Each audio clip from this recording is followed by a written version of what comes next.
आज मैं आपको बताऊंगा फिजिक्स के एक फिल्टर के बारे में, वेलोसिटी फिल्टर, जिसे वेलोसिटी सिलेक्टर भी कहते हैं। फिल्टर का पहले जनरल मीनिंग क्या है? फिल्टर क्या करते हैं, हमें जो यूजफुल है वो दे देते हैं, बाकी जो वेस्ट है, जो गंदगी है, उसको अलग कर देते हैं। जैसे वाटर फिल्टर, वाटर फिल्टर क्या करता है, हमें वो अच्छा पानी दे देता है, बाकी जो उसमें वेस्ट है, जो गंदगी है, उसको अलग कर देता है। वैसे ही है फिजिक्स का वेलोसिटी फिल्टर। बहुत सारे चार्ज्ड पार्टिकल्स में से जिस पर्टिकुलर वेलोसिटी का चार्ज पार्टिकल हमें चाहिए, वेलोसिटी फिल्टर उसको अलग करके दे देता है, फिल्टर करके दे देता है। कैसे सर? ऐसे समझिए, हमारे पास एक बीम है जिसमें अलग अलग स्पीड के चार्ज पार्टिकल्स हैं। एक चार्ज पार्टिकल जिसकी स्पीड है 10 मीटर पर सेकंड, एक है जिसकी है 5 मीटर पर सेकंड, एक चार्ज पार्टिकल है जिसकी है 2 मीटर पर सेकंड स्पीड, एक और है जिसकी है 1 मीटर पर सेकंड स्पीड। एक बीम में अलग अलग चार्ज पार्टिकल्स हैं, अलग अलग स्पीड से चलने वाले। हमें इस बीम से 5 मीटर पर सेकंड वाले को अलग करना है, इसको फिल्टर करना है। हमें इनमें से 5 मीटर पर सेकंड वाला चाहिए, बाकी को हमने अलग करना है। तो उसके लिए हम वेलोसिटी फिल्टर का यूज करते हैं। क्योंकि ये पर्टिकुलर वेलोसिटी को अलग कर रहा है तो इसको फिल्टर कहते हैं। क्योंकि ये पर्टिकुलर वेलोसिटी को सेलेक्ट कर रहा है तो इसे वेलोसिटी सेलेक्टर भी कहते हैं। तो वेलोसिटी फिल्टर बेसिकली एक अरेंजमेंट है। क्रॉस्ड मैग्नेटिक फील्ड और इलेक्ट्रिक फील्ड, मतलब मैग्नेटिक फील्ड और इलेक्ट्रिक फील्ड एक दूसरे के परपेंडिकुलर होती है। तो चलो पहले इसके बारे में लिख लेते हैं।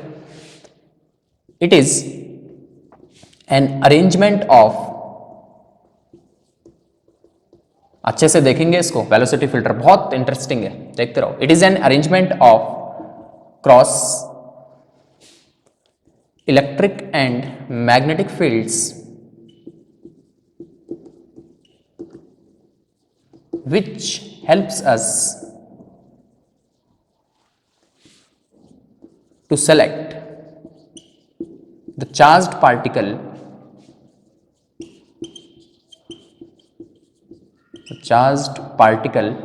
with specific speed।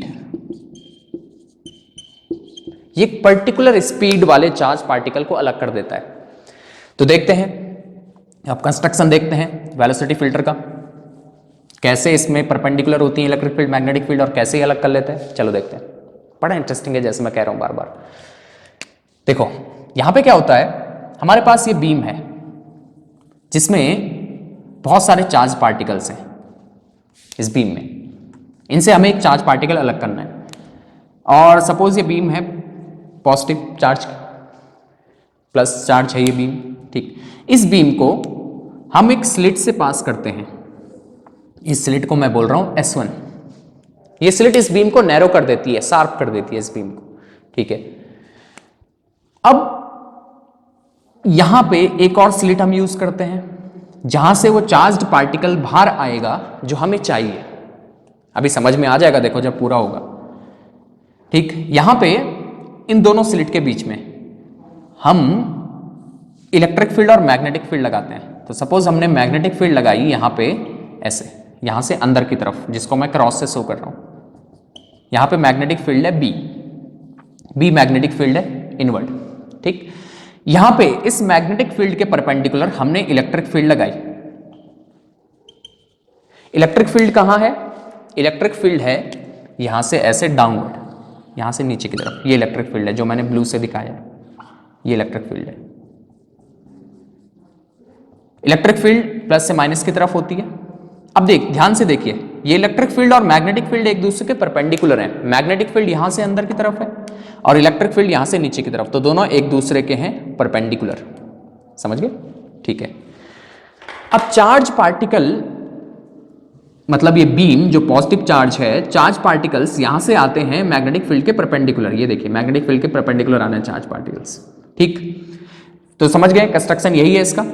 स्लिट 1 जो इस बीम को नैरो कर देती है, स्लिट 2 जहां से वो पार्टिकल बाहर आएगा जो हमें चाहिए, यहां से फिल्टर होके वो बाहर आएगा। यहां पे क्या है? कुछ नहीं है, मैग्नेटिक फील्ड लगी है अंदर की तरफ, और इलेक्ट्रिक फील्ड है सपोज E, जो यहां से हमने डाउनवर्ड लगाई। मतलब मैग्नेटिक फील्ड और इलेक्ट्रिक फील्ड एक दूसरे के परपेंडिकुलर होना चाहिए। कोई जरूरी नहीं है कि इलेक्ट्रिक फील्ड नीचे ही कर दो, आप प्लस नीचे और माइनस ऊपर भी कर सकते हैं, नो प्रॉब्लम। लेकिन मैंने ऐसा अरेंजमेंट इसका किया है।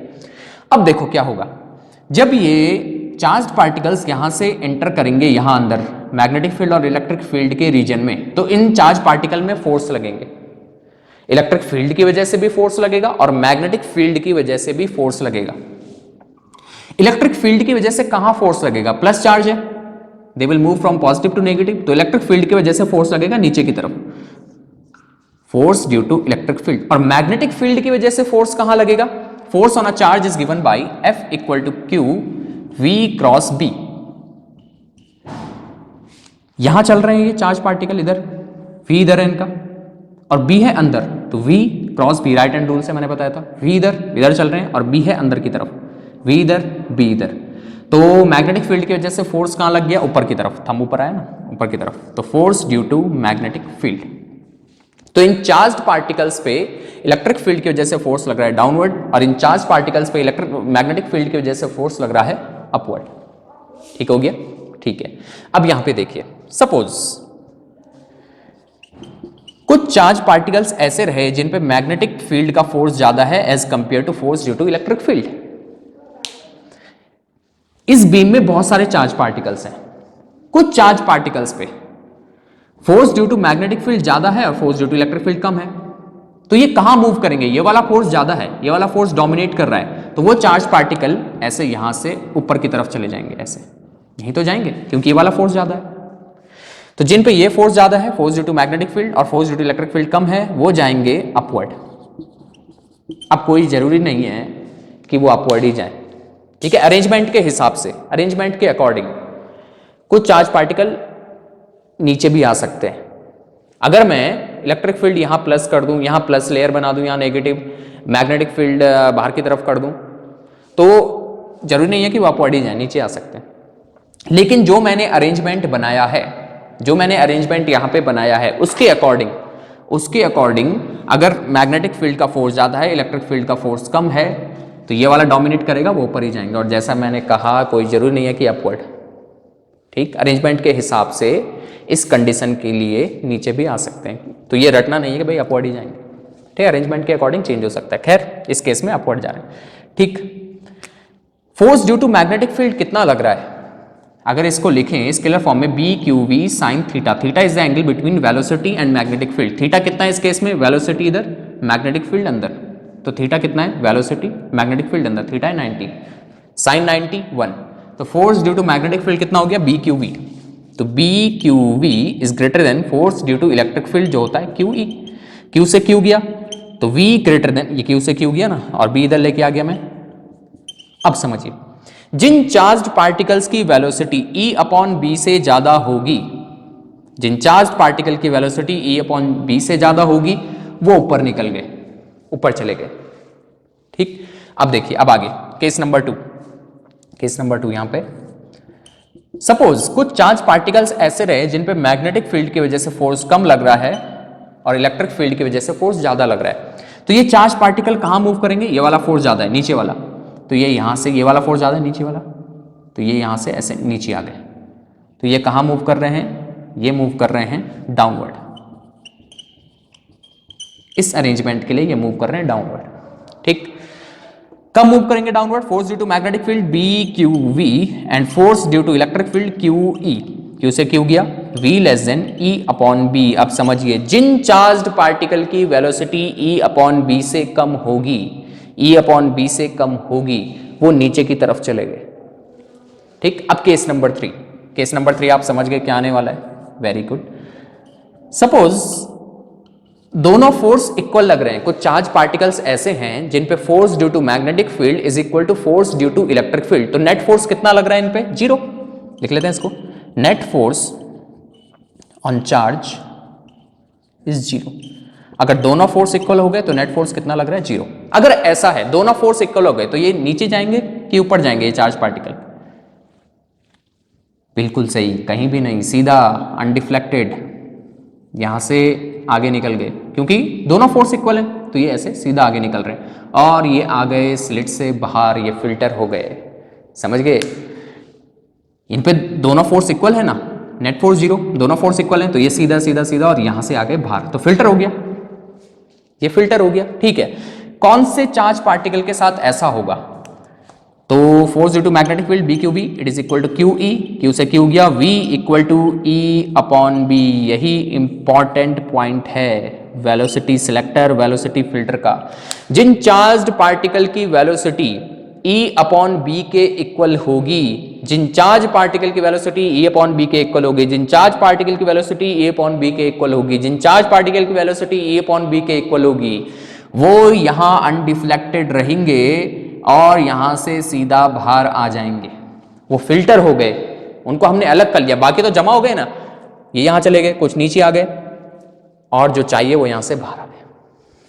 ठीक, समझ गए? इसको नोट कर लेते हैं, इस लाइन को यहां पे नोट कर लेते हैं, यहां ऊपर देखिए कितना इंटरेस्टिंग है ये। इसको वेलोसिटी सिलेक्टर, वेलोसिटी फिल्टर कहते हैं। यहां पे लिखते हैं इसको, particle with velocity E upon B will move undeflected and filtered out from S2। जिनकी वेलोसिटी E upon B के इक्वल होगी वो अनडिफ्लेक्टेड रहे और यहां से बाहर आ गए। ठीक, ऐसे समझिए, देखो एग्जांपल दे रहा हूं, अब समझ में आ जाएगा।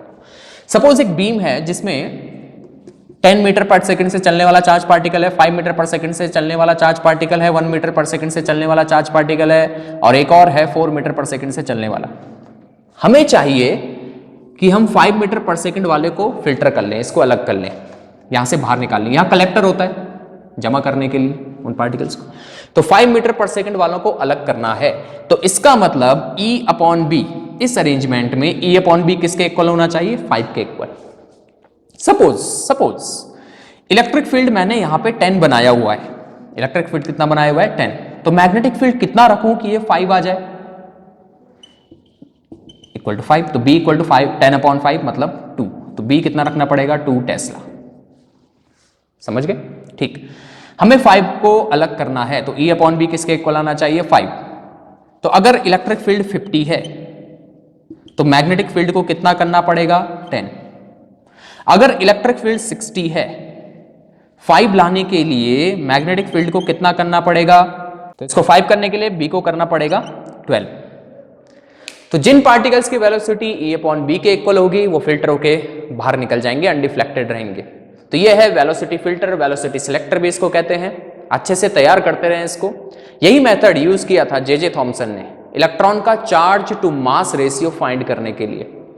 तो यही है velocity filter, velocity selector. Practice करते रहें। आज के लिए इनफ है, बाकी नेक्स्ट लेक्चर में। Thank you.